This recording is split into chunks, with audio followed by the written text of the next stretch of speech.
is David Olson, and I am the SQL Data Ninja. This presentation is about SQL window functions. Now, SQL window functions have nothing to do with Microsoft Windows. In fact, these functions perform calculations of aggregate values based on groups of rows, and it returns multiple rows for each group. The first functions that I will cover include rank, dense rank, NTILE, row number, and cumulative distribution. The ones after that will be a little more advanced, and they include lead, lag, percentile continuous, percentile discrete, first value, last value, and percent rank. Here is the table that we are going to be using in this presentation. It is a table with 4 attributes, including an automatically generated ID, a sales group, a country, and an annual sales. Now the groups include North America, Europe, and Pacific for this example, and we use this example because it lends itself nicely to showing the window functions. Here then is the DDL, or our regional sales table, and it is in SQL Server. Notice that we look at the table being created and all the insert statements that we see. Let's go ahead and execute it. And here at the bottom we'll scroll up and show that it indeed completed correctly. Here is our first query, and it will show basic window functions. We select the sales group, the country, and the annual sales as we typically would. Our next 4 columns utilize window functions: row number, rank, dense rank, and NTILE. All of these take the form of window function over, and over is going to specify which column we're using in order to put the data in the correct order or in the correct group. In this case, it's order by annual sales descending. And then we have an alias here at the end. Here is the query in SQL Server. Let's execute it and talk about those 4 new columns. We'll click execute, scroll our answer up. First of all, sales group country, that looks as if we thought it would. Then we have annual sales, row number, basic rank, dense rank, and NTILE. Row number we create, and it is going to change the listing such that the largest annual sales are listed first, and it goes in descending order. So we make the list, and then we put that in row number order. Similarly, on our basic rank, notice that we have 1 and a 1 because they have the same annual sales. Here's the difference between basic rank and dense rank, and that is the third item is given a 3. So the third row is given a 3. And we have 2 3s, and then a 5, and a 5, and a 5, and then an 8. So we skip those gaps when there are ties. Whereas in dense rank, we have a 1, a 1, a 2, 2, a 3, 3, 3. So we don't create a gap there between numbers. And then in NTILE rank, we have 3 groups that we get to see. We put those in groups of a 6, 6, and a 5 here. And the largest 1, 2, 3, 4, 5, 6 are in the first NTILE. The middle 5 then are in the second NTILE. And the last ones are in the third NTILE rank. Let's talk then a little more about each of those window functions. Row number simply numbers each row in the partition. We can create which column is going to determine our order. In this case, we ordered the rows numbers 1 through 16. The second one was rank, or in our example, it was basic rank. And it numbers each row consecutively, in this case on the sorted annual sales values. Rank takes into account duplicate values by giving those the same value and then skipping the value, as we saw, when we get a gap. So, for example, the first two rows are ranked 1, and the third row is ranked 3 because 2 has been skipped.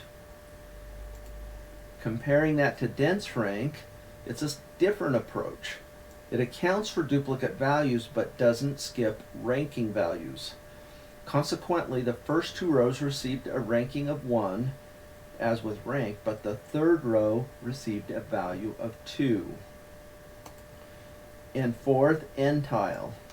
In the first query, the NTILE was passed a value of 3. That means we're making 3 groups. That division is based on the total number of rows divided by the number specified in the function that we passed. In this case, the 16 rows in the result set are divided into one group of 6 and 2 groups of 5 rows. The function assigns a 1 to each row in the first group, and in our case that was the ones with the largest sales, a 2 to each row in the second group, and a 3 to each row in the third group. In this second query, we are going to make use of partition by. In the first query, we just had row number over, and then we had our window function. But this time we're going to make use of the partition by, and we're going to make our partitioning on sales group. Partitions are a little bit like a group by in a select from where query, where we create some subgroups. So here we will have row number, and we're going to take for each sales group, we are going to put annual sales descending, and it will start over row numbers for each new sales group, whether it be Europe, North America, or Pacific. Then we do the same thing with rank, dense rank, and NTILE. So this is a bit of an extension to use the window functions on subgroups. Here is the partition by query in SQL Server. We will run it, and I think it will be very illuminating as we look to see how those window functions acted with a partition by. So let's scroll this up, and notice we have Europe, annual sales 320,000. That's the highest, so it's a row number 1, a rank 1, dense rank 1, NTILE rank. But look at the NTILE then is to split into 3 groups, all within Europe. So this sales group is where I am creating my row numbers, my rank, my dense rank, and my NTILE. As I do South America or North America here, we see again a 1, a 2, a 3, because that is the row numbers for within that group. And then as we go to Pacific, we have row numbers 1 through 7. The basic ranking starts over again, 1, 2, 3, 4, 5, 5, 7. The dense rank starts over again, and the NTILE is created 3 groups for the Pacific. So if you want to use window functions and do it based on a value in another column, you have that option with the partition by. Let's look now at the window functions first value, last value. We see in this query that we're going to return sales group, country, annual sales, and then we want to look at the first value in annual sales, And we're going to partition by sales group again and look at annual sales descending. Last value, then, we want to get the last value in the same partition. But this is going to be interesting because it doesn't quite work the way we think it should. Here's the query in SQL Server. Let's execute it and view the answer. So the first one says Europe, the country's the UK, 32,000 is annual, 32,000 is high. So far it looks right, but low, it shouldn't be 32,000 for Europe. That doesn't make sense. And then the second one, Europe, Germany is 22, 32, and 22. Europe, France, 19, 32, 19. Europe, Italy is 18, 32, and 18. Here at the bottom, we have Europe, Spain, and it's 16, 32, and 16. What's happening is that we're getting the annual sales right. We get the highest sales in the frame right, but the low sales is not right. And that's because when we're on a specific row, that's considered the last row in the data frame. And so it doesn't look at the rest of the rows. Thus, we're not getting the right answer for lowest sales. Here is the same first value, last value, the query that we did before. But on this one, we're going to add a new clause. So we have sales group, country, annual sales, as we did before, first value, last value, but we're going to add the clause rows between unbounded preceding and unbounded following. That is going to give us the ability within a data frame, we will have the ability to take all of the rows and not just all of the rows to that point. So it will allow us to return the correct last value. So here is our query in SQL Server. Let's run it. We execute, we'll pull this up, and this is going to make a lot more sense than the previous version. So 32,000 is the United Kingdom annual sales. It in fact is the highest sales, and the lowest in this category of Europe is 16,000. Germany is 22,000, the highest in the Europe category is 32, and 16 is the lowest in the Europe category. Let's look at the Pacific. China is 28,000, it's the highest, and the lowest amount in that category is 17,000. So that illustrates the difference between the first value and the last value after we set up a partition. Our next query will show lead, lag, and cumulative distribution. We will show here the sales group, the country, and the annual sales. The next column will be lag, and that will also be on annual sales. After we've created the partition, it wants to show the previous row. So for the first row, that will be null. Lead wants to show the value of the annual sales for the next row. And cumulative distribution will give the percent that is within that group. So if it's the very top value, it'll have the smallest number that is in the distribution. Here then is the query in SQL Server. So let's execute it and understand the results. We'll scroll this up and notice that we have Europe, United Kingdom, 32,000 was the annual sales for the United Kingdom. Then the previous sale, where we used the lag, doesn't exist because there is no previous row.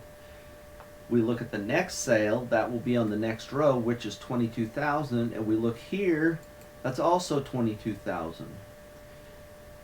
Cumulative distribution means that there are 6 rows in this group. 1, 2, 3, 4, 5, and 6. And this one row here is in the top 16.6%. So 1/6 of 100 then is 0.16667. The second value is in the top 33, the third in 0.5, 0.5 or 0.667, and then the bottom two are tied at 16,000, so they're at the cumulative distribution of 1. Notice we see similar phenomena for North America, where we have 0.33, 0.6, and 1 for cumulative distribution. Previous is also null. And notice on the very last row that next is always null as well. So that's a bit of an introduction on lag, lead, cumulative distribution. Students and professionals both alike tell me that they use lead and lag very often once they've been exposed to it. The next two window functions I want to examine include percentile discrete and percentile continuous. And they do pretty similar things, but the main difference between these functions is that percentile discrete will return a value from the data set, while percentile continuous will interpolate values, and so it might be a value that doesn't actually exist in the data set. Here then is our query that uses the percentile continuous and the percentile discrete. So we are looking to add the sales group, the country, and the annual sales, and then we say percentile continuous. We're putting 0.6 there, meaning at the 60th percentile. Then we say within group, and here we order by annual sales ascending this time. And we're partitioning by sales group so that we see Europe separate from Pacific and such. So here's our percentile continuous, percentile discrete, and I've used the 60th percentile on each. So here is the query in SQL Server. Let's execute it and look at the answer. And notice that our annual sales here is 16,000. The 60th percentile discrete is 19,000. And the continuous is also 19,000. We need to look at this one here, North America, United States, 22,000 annual sales, and it's 28,000 is the 60th percentile discrete, which is an actual value, and 28,800, which is an interpolated value. One query that I thought would be really cool to show here is regular aggregates, but using the partition by. And you don't often see people do that. But here you see a sum, and we're partitioning by our sales group, and we give that total. Average, and we call it an average. Count, min, and max. So a lot of people don't know you can use aggregates along with the partition by to get those aggregates in a subgroup. So here's that query in SQL Server. Again, notice we have our aggregates with our partition bys. So let's execute, and we will scroll this up, and we will note then that total adds up all the sales for the Europe group. This is the average for the Europe group. There's 6 rows in the Europe group. Minimum 16,000, maximum is 32,000. Pretty cool. Our last window function that we will look at is percent rank. Percent rank calculates the relative rank of a row within a group of rows in SQL Server. Percent rank is used to evaluate the relative standing of a value within a query or a partition. So you can use a partition by here in order to get the relative rank. Percent rank is similar to the cumulative distribution function that we saw earlier. Here is a query that uses percent rank. And this time we're going to calculate the percent rank, and we're ordering by annual sales ascending. So the smallest values of annual sales will be closer to 0, and the largest will be closer to 1. Here is our query in SQL Server, and we see the percent rank right here, and it's ordered by annual sales ascending. And then we're going to order by sales group so we can see all the Europes together and so forth. So we'll execute it, and we will scroll up. And notice the lowest values here for Europe are 0, 0. At the next larger value is 0.2. And when we get up to the largest value, it's 93.3%. Same thing for North America, 0.6, 0.8, 93. And we see the same phenomena with Pacific. So we get to see our ranking within the group. In conclusion, the SQL Server window functions are very powerful, and they are used to do some analytics. You can make aggregate calculations over groups or partitions of rows based on a certain column. They provide the most analytics that SQL indeed has.